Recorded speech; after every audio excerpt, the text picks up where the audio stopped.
하나님과 우리 주 예수를 알므로 은혜와 평강이 너희에게 더욱 많을지어다. 아멘. 은혜로우신 아버지 하나님 감사합니다. 지난밤도 은혜 가운데 우리를 지켜주시고 쉼과 단잠을 허락하여 주심 감사합니다. 오늘도 새로운 아침을 주시고 주 안에서 말씀으로 시작하게 하심 감사합니다. 오늘도 깨닫게 하시고 하나님의 은혜가 얼마나 크고 놀라운가를 알게 하여 주옵소서. 은혜에 감격하며 기뻐하며 즐거워하며 영광 돌리는 하루가 되게 하여 주옵소서. 예수님의 이름으로 기도합니다. 아멘. 오늘 우리에게 주신 하나님의 말씀은 구약 성경 출애굽기 9장 1절부터 12절까지 말씀입니다. 오늘은 이제 돌림병과 악성 종기, 다섯 번째 재앙과 여섯 번째 재앙을 설명하고 있습니다. 이제 10가지 재앙 중에서 첫 번째와 두 번째는 이제 피와 개구리죠. 이거 이제 나일강과 관련이 있어요. 그들의 젖줄이라고 생각하고 그들의 풍요의 그 시작이라고 생각하는 나일강이 오히려 그들에게 고통을 주고 두려움을 주는 그러한 모습을 보여줍니다.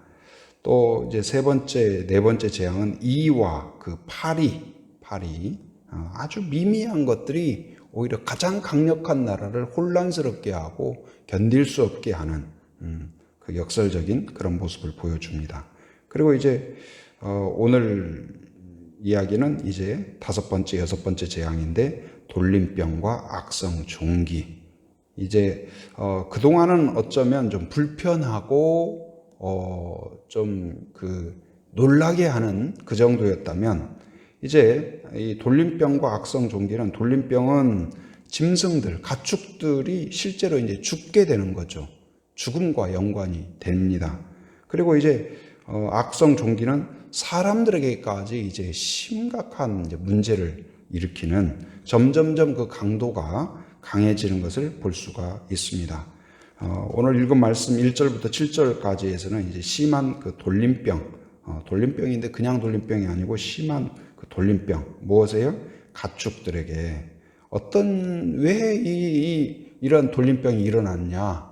위생 상태뿐이 아니고 뭔가 잘못된 어디에서 외부에서 들어온 보통 외국에서 우리나라도 보면 간간이 이런 어떤 그 동물 돌림병이 생기죠. 구제역이라든지 돼지 열병이라든지 조류 인플루엔자라든지. 근데 이런 것들도 보면 어떻습니까? 어디 다른 나라의 축산업자가 다른 나라 무슨 목장에 갔다 왔다든지 어떻게 그렇게 해가지고 뭘 가져왔다든지. 그리고 공항에서도 외국에서 들어올 때 못 들어오게 하는 게 뭐예요? 햄이라든지 돼지고기라든지 이런 것들은 절대로 못 들어오게 하잖아요. 왜 그럴까요?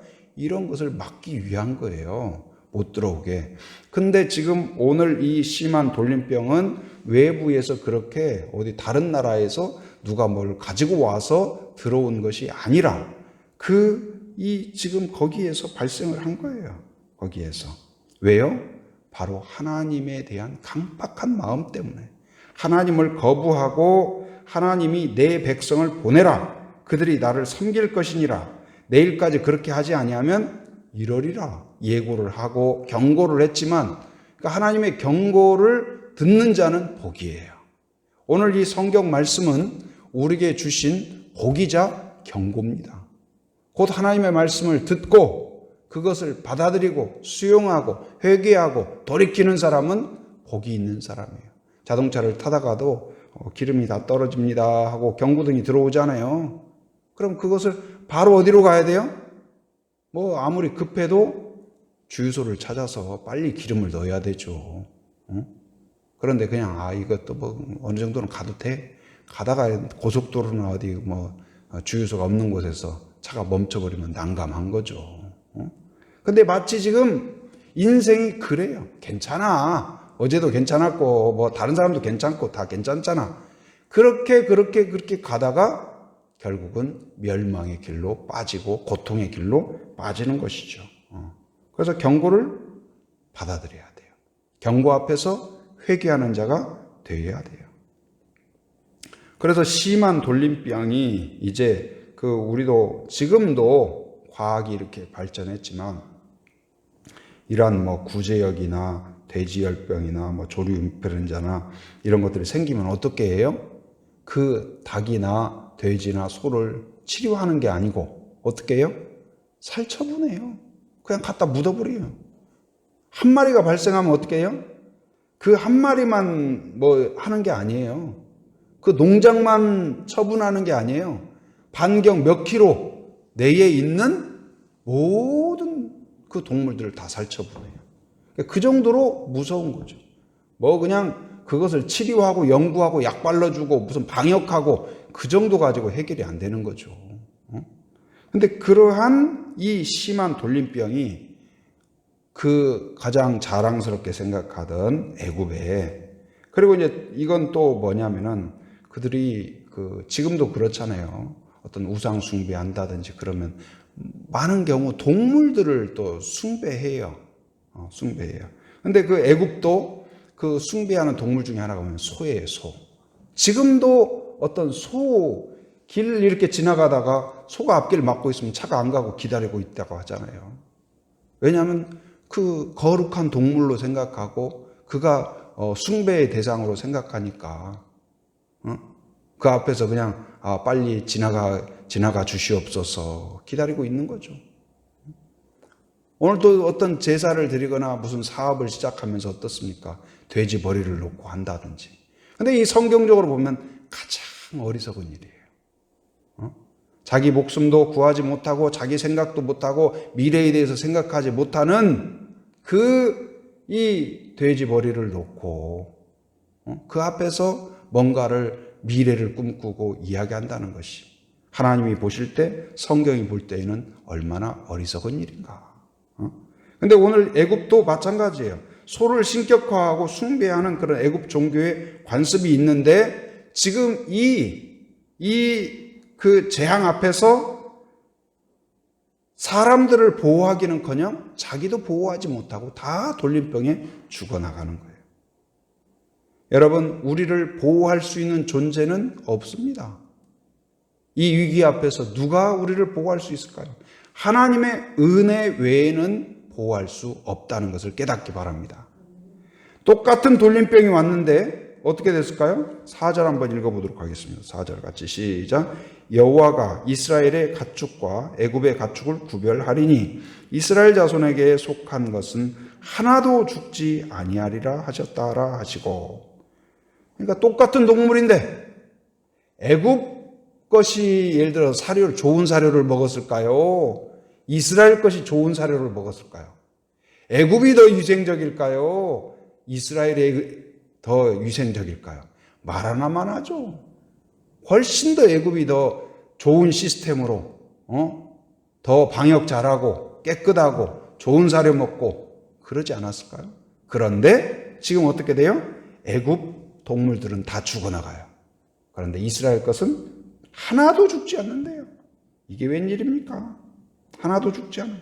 자, 6절 한번 읽어봅니다. 6절 같이 시작. 이튿날에 여호와께서 이 일을 행하시니 애굽의 모든 가축은 죽었으나 이스라엘 자손의 가축은 하나도 죽지 아니한지라.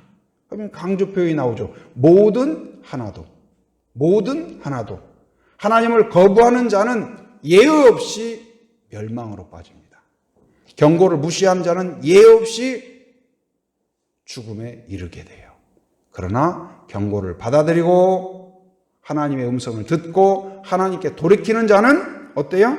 하나도 죽지 아니하리라. 할렐루야. 하나도 죽지 아니하리라. 이스라엘 민족이 보면은요, 이스라엘 민족이 그럼 뭐 나은 게 있었냐? 위생이 좋았나요? 아니면 뭐 사료가 좋았나요? 아니면 뭐 특별한 무슨 이스라엘 사람들이 더 선했나요? 착했나요? 능력이 있었나요? 아무것도 아니에요. 이스라엘 민족도 보면은 하나님께 반항하고 모세를 비판하고 저주하고 금방 처음에 막 좋아했다가 어때요? 막 피재앙이 나오고 그러니까 이 바로가 반격이 시작이 되니까 이스라엘 민족이 막 가만히 있는 사람들 왜 우리를 힘들게 하냐 하면서 믿음 없는 소리와 믿음 없는 행동을 해요. 그런데도 불구하고 그들의 동물들은 하나도 죽지 아니었다. 무엇일까요? 은혜예요. 은혜예요. 왜요? 하나님께서 이스라엘 백성들을 택하시고 그 택한 것이 은혜인 거예요. 은혜. 왜요? 아브라함에 대한 약속을 기억하신 거예요. 여러분과 제가 하나님의 자녀로 택함을 받은 것이 은혜 중에 은혜인 것을 믿으시기 바랍니다. 이스라엘 민족이 선함이 있어서 보호받은 게 아니에요. 그 동물들이 훨씬 무슨 강한 종자라 보호받은 게 아니에요. 뭐예요? 은혜 외에는 설명할 수가 없어요.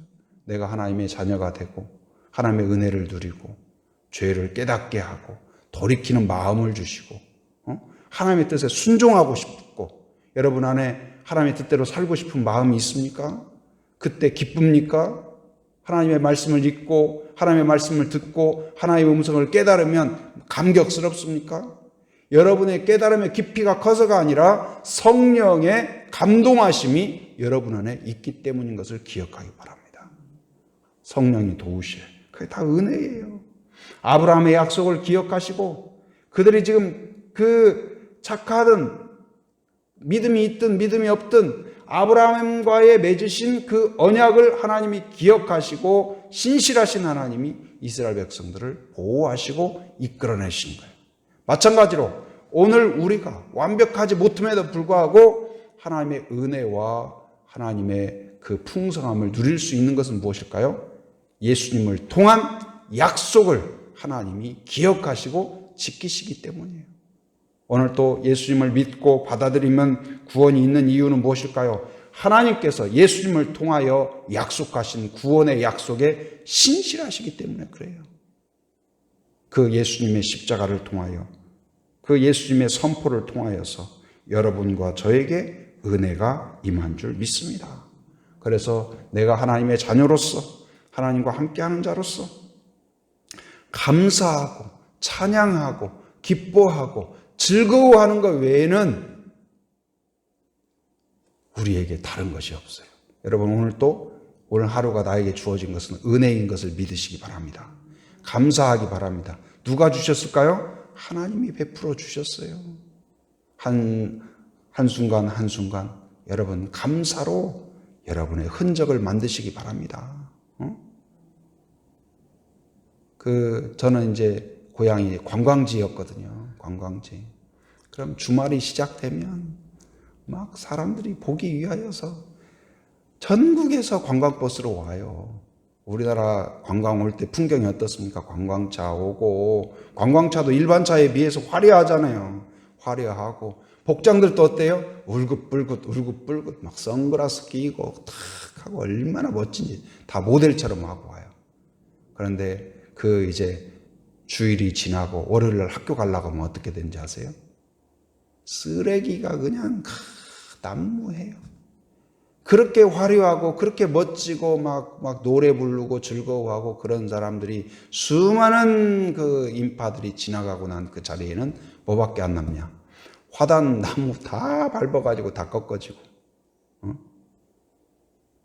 그들이 춤추고 간 자리, 앉았던 자리 남는 건 뭐예요? 쓰레기하고 부러진 나무까지. 그래서 제가 마음속에 사람이 지나간 자리에 쓰레기를 남기는 사람이 있고 그곳에 꽃 한 송이라도 남는 사람이 있고 여러분 어떤 사람이 되어야 될까요? 여러분 오늘 하루를 살면서 뒤돌아보면 오물만 남고 원망과 불평과 저주와 한숨과 좌절과 그런 것만 남는 하루가 된다면 어리석은 일이에요.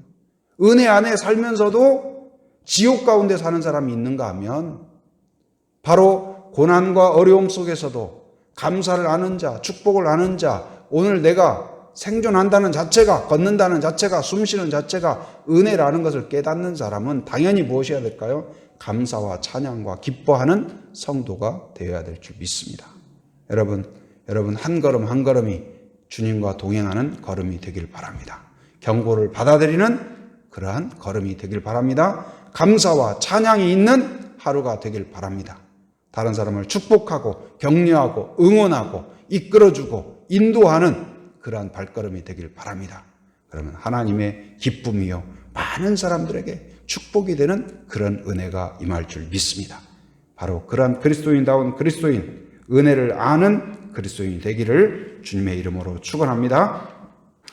은혜로우신 아버지 하나님 감사합니다. 오늘도 새 아침을 베풀어 주시고 주 안에서 함께 모여 기도할 수 있도록 은혜 주신 것 감사합니다. 하나님, 또한 5번째 재앙, 6번째 재앙, 돌림병과 악성 종기가 퍼져 있을 때 하나님 이스라엘 백성을 구원하신 것을 봅니다. 그들이 특별히 나은 것이 없었고 그 동물들이 강한 것이 없었음에도 불구하고 은혜로 택하시고 구별하신 줄 믿습니다. 하나님, 우리도 예수 안에서 택하심으로 하나님의 백성으로, 하나님의 자녀로 삼아 주신 줄 믿습니다. 그 은혜 안에 거하면서 오늘 하루 온전히 하나님께 감사하고 기뻐하고 찬양하는 저희들 되게 하여 주시옵소서. 또한 그 은혜 받은 자로서 사람들에게 품위 있게 풍성하게 나누고 격려하고 축복하고 또한 세워주는 그러한 사람이 되게 하여 주시옵소서. 긍휼함을 받은 자로서 긍휼함을 나타내는 축복의 통로가 되게 하여 주시옵소서. 하나님 아버지, 또한 부족한 종 세워주셨사오니 용기를 주시고 믿음을 주시고 말씀을 더 깊이 깨닫게 하시며 쉽고 명확하고 바르게 말씀을 전파하게 하여 주시옵소서. 환우들을 긍휼히 여겨주시기를 원합니다. 여러 가지 이유로 질병 가운데 어려움 가운데 있는 자들을 오늘 긍휼히 여기시는 것처럼 주의 강한 손 표심팔로 붙잡아 주시사 치료하여 주시옵소서. 모든 암을 치료하여 주시옵소서. 연약한 부분을 강건하게 하여 주시옵소서. 하나님 아버지, 주님 상처 가운데 있는 곳을 회복하여 주시고 또한 마음에 여러 가지 문제로 고통과 두려움과 염려 가운데 쌓여있는 자에게 평안을 허락하여 주시고 소망을 허락하여 주시옵소서. 또한 제주의 하나님 복음화를 위하여 기도합니다. 이 땅에 복음을 허락하여 주시고 오늘 많은 교회들을 세워주신 것 감사합니다. 다시 한번 이 땅에 거주하는 모든 사람들 하나님 마음이 열리게 하여 주시고 하나님의 복과 경고 앞에 겸손하게 돌이키는 자들이 되게 하여 주옵소서. 깨닫게 하여 주옵소서. 모든 하나님 깃들어 있는 우상을 제거하여 주시고 하나님 앞에 경건하게 돌아올 수 있도록 인도하여 주옵소서. 470여 개 모든 교회들마다 하나님 주신 사명을 따르게 하시고 다시 한번 하나님을 바라보며 용기를 내게 하시고 하나님 아버지 열정적인 기도와 열정적인 전도와 또한 복음을 나눔을 통하여서 이 땅이 하나님 가장 복음화율이 높은 땅이 되게 하시고 성령의 바람이 이 제주에서 시작되게 하여 주시옵소서. 하나님, 또 코로나로부터도 하나님 모든 교회들 또한 예배와 사역 가운데 안전을 지켜 주시옵소서. 오늘도 새벽을 깨우며 함께한 성도들을 기억하여 주시고 마음의 소원과 기도 제목을 하나님께 아뢰을 때 신실하게 응답하시고 복을 주시고 은혜 위에 은혜로 부어 주시옵소서. 오늘도 삶의 현장을 살아가는 모든 성도들 안전과 건강을 지켜주시고 악한 것을 막아주시고 더러운 것을 치워주시고 오직 하나님의 뜻과 또한 하나님의 사랑 가운데 거하게 하시며 감사와 찬양으로 살아가게 하여 주시옵소서. 해외의 육지에 군에 있는 가족들, 자녀들, 성도들을 기억해 주시고 오늘 또 하나님의 강한 손 표심팔로 붙잡아 주시사 오고 가는 모든 소식마다 복된 소식, 은혜로운 소식 되게 하여 주시옵소서. 지금은 우리 주 예수 그리스도의 은혜와 하나님의 풍성하신 사랑과 성령의 교통하심, 인도하심의 역사가 은혜를 깨닫고 감사하며 감격하며 하나님의 자녀답게 살기로 결단하는 한 사람 한 사람 머리 위에, 가정 위에, 일터 위에, 사역 위에 지금으로부터 영원토록 함께 하시기를 간절히 축원하옵나이다. 아멘.